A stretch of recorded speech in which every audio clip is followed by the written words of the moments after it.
നമസ്കാരം. വള്ളുവനാട് ന്യൂസിലേക്ക് സ്വാഗതം. ജൂൺ 26 അന്താരാഷ്ട്ര ലഹരി വിരുദ്ധ ദിനത്തോടനുബന്ധിച്ച് എന്റെ ഫാമിലിയാണ് എനിക്കെല്ലാം എന്ന ക്യാമ്പയിനിലൂടെ വിവിധ പരിപാടികൾ സംഘടിപ്പിച്ചിരിക്കുകയാണ് ഫാമിലി വെഡിംഗ് സെന്റർ.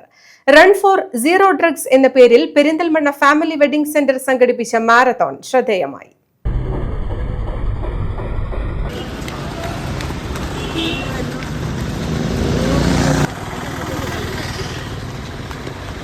സമൂഹത്തെ ഒന്നടങ്കം കാർന്നു തിന്നുന്ന ലഹരിക്കെതിരെ ഒരുമിച്ച് പോരാടുകയാണ് പെരിന്തൽമണ്ണ ഫാമിലി വെഡിംഗ് സെന്റർ.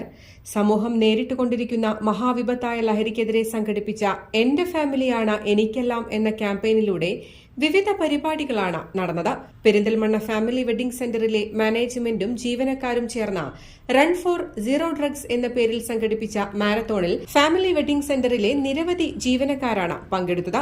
കൂടാതെ Perinthalmanna excise circle preventive officer PS പ്രസാദിന്റെ നേതൃത്വത്തിൽ ലഹരി ഉപയോഗത്തിനെതിരെ ബോധവത്കരണ ക്ലാസും സംഘടിപ്പിച്ചു. ഇവിടെ 230ഓളം സ്റ്റാഫ് ഉണ്ട്. അപ്പോൾ അത്രയും ആൾക്കാരിലൂടെ നമ്മളെ സന്ദേശം അവരുടെ കുടുംബങ്ങളിലേക്കും മറ്റ് സുഹൃത്തുക്കളിലേക്കൊക്കെ ആയിട്ട് വ്യാപിപ്പിക്കണം. അതേപോലെ എല്ലാ സ്ഥാപനവും കൂടുതൽ ആൾക്കാരെ സംഘടിപ്പിച്ച് വ്യാപാരി വ്യവസായികൾ നടത്തുന്നത്, അതുപോലെ തന്നെ ഓരോ സ്ഥാപനങ്ങളും നടത്തുന്നത് ഏറ്റവും നല്ലൊരു തീരുമാനമാണ്. നമുക്ക് എത്രത്തോളം ഇന്നത്തെ ദിവസത്തിൻ്റെ പ്രത്യേകത നമ്മളിത് ഇതിൻ്റെ തൊട്ട് മുന്നേ നടന്നുകൊണ്ടിരിക്കുകയാണ് അല്ലേ. കുട്ടികൾ വരെ സജീവമായിട്ട് ഇറങ്ങി ഈ ലഹരിക്കുള്ള പോരാട്ടം വളരെ ശക്തമായിക്കൊണ്ടിരിക്കുക. നമുക്ക് മുന്നേറാൻ കഴിയും, നമ്മൾ ഈ ലഹരിയിൽ നിന്ന് മുക്തരാവും എന്ന് നമുക്ക് ഉറപ്പുള്ളൊരു തീരുമാനം എടുക്കാൻ കഴിയുന്ന, സന്തോഷത്തോടു കൂടി നേരിടാൻ കഴിയുന്നൊരു സമയമാണ്. എന്ത് തന്നെയായാലും ഈ ഫാമിലിക്ക് എല്ലാ ആശംസകളും ഇങ്ങനത്തെ ഒരു സംഘടിപ്പിച്ച് മുന്നേറാൻ കഴിഞ്ഞതിന് ഞാൻ ആശംസിക്കുകയാണ്. ഇങ്ങനെ ഓരോരുത്തർക്കും തോന്നട്ടെ ഓരോ വർഷം എന്നുള്ളത് തന്നെയാണ് വളരെ സന്തോഷം. ലഹരിക്കെതിരെ ഫാമിലി വെഡിംഗ് സെന്ററിന്റെ എല്ലാ ഔട്ട്ലെറ്റുകളിലും പരിപാടികൾ സംഘടിപ്പിച്ചിരുന്നു.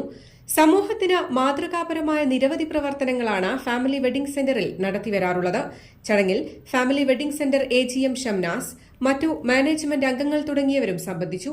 News desk, Valluvanad news.